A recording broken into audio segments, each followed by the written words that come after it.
बातमी सुप्रीम कोर्टामधून। राष्ट्रवादी काँग्रेस पक्ष आणि पक्षाचं चिन्ह याबाबत सुप्रीम कोर्टामध्ये सध्या सुनावणी सुरू आहे।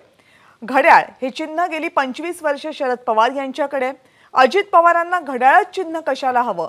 मतदारांचा ग्रामीण भागामध्ये संभ्रम होऊ शकतो असा युक्तिवाद शरद पवार गटाचे वकील अभिषेक मनु सिंघवी यांनी केलाय।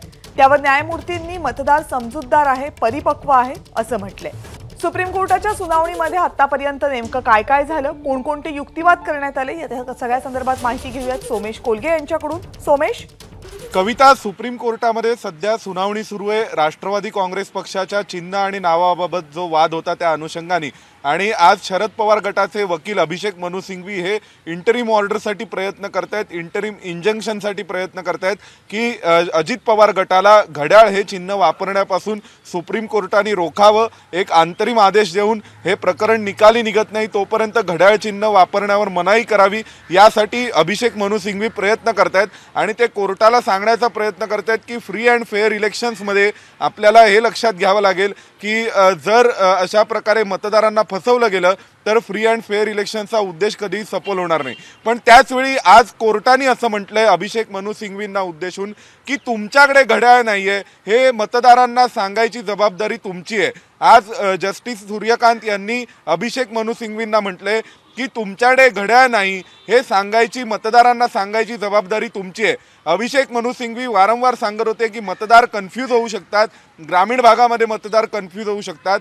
तर त्यावेळी जस्टिस सूर्यकांत म्हणालेत की तुम्ही इंटरिम ऑर्डरसाठी मागताय, तुम्ही इंटरिम इंजंक्शन मागताय, यू आर ऑन इंटरिम, तर catch the bull by horn, थेट शिंगाने बैल धरून दाखवा आणि तुमचा युक्तिवादाद्वारे तुमची केस सिद्ध करा की इंटरिम इंजेक्शन तुम्हाला मिळालं पाहिजे आणि अजित पवार गटाला घड्याळ चिन्ह वापरण्यापासून रोखलं गेलं पाहिजे।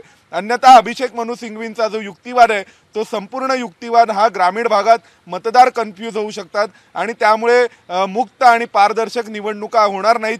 10 मतदार जरी कन्फ्यूज झाले तरी सुद्धा या उद्देशाला हरताळ फासली जाईल आणि हा संविधानाच्या मूलभूत संरचनेचा भाग आहे असा युक्तिवाद अभिषेक मनु सिंघवी करतायत।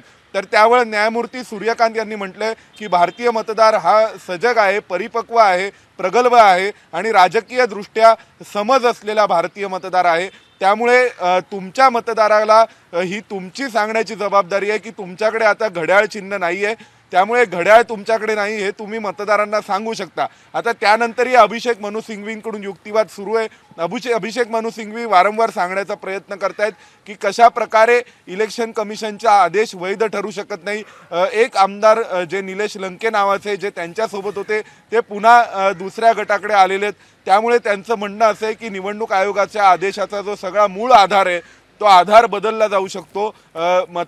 जे म्हणजे एकूण जे विधेयक कामकाजामधले विधेयकांच्या संख्येवर आणि ज्या एकूण आमदारांच्या संख्येवर, खासदारांच्या संख्येवर जो युक्तिवाद आणि ज्या आधारे निवडणूक आयोगाने हा आदेश दिलाय तो सगळा बदलला जाऊ शकतो अशा स्वरूपाचा युक्तिवाद हा अभिषेक मनु सिंघवी करतायत। हे कॉन्क्रीट नाहीये असं ते सांगण्याचा प्रयत्न करतायत।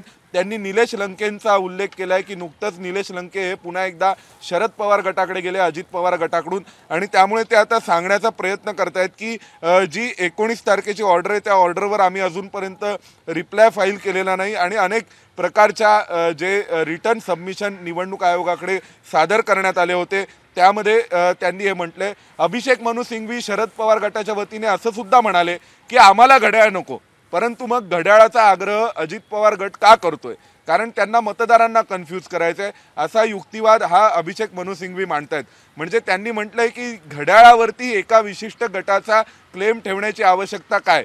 तुतारीचं चिन्ह हे 2 महिन्यांपूर्वीच मिळालंय आणि त्यामुळे आम्ही वर्षानुवर्ष दशकांपासून घड्याळ चिन्ह वापरतोय अशा स्वरूपाचा युक्तिवाद हा अभिषेक मनु सिंघवींनी केलाय आणि त्यांचं म्हणणं इतकंच आहे की इंटरिम इंजंक्शनद्वारे अजित पवार गटाला घड्याळ चिन्ह वापरण्यापासून थांबवण्यात यावं। घड्याळ चिन्हाचा उपयोग हा अजित पवार गटाला करता येऊ नये आणि एक इंटरिम स्टे हा निवडणूक आयोगाच्या आदेशावर सुप्रीम कोर्टाने द्यावा। परंतु सुप्रीम कोर्ट वारंवार अभिषेक मनु सिंघवींना म्हणते की तुम्ही इंटरिम आदेशासाठीची केस तयार करून दाखवा, प्रायमा फेसी प्रथम दर्शनी तुम्ही आम्हाला केस दाखवा, आम्ही तुम्हाला इंटरिम इंजंक्शन देऊ, परंतु मतदारांना कन्व्हिन्स करणं ही तुमची जबाबदारी असू शकते असेही कोर्ट म्हणाले। धन्यवाद सोमेश या माहितीबद्दल। एबीपी माझा, उघडा डोळे बघा नीट।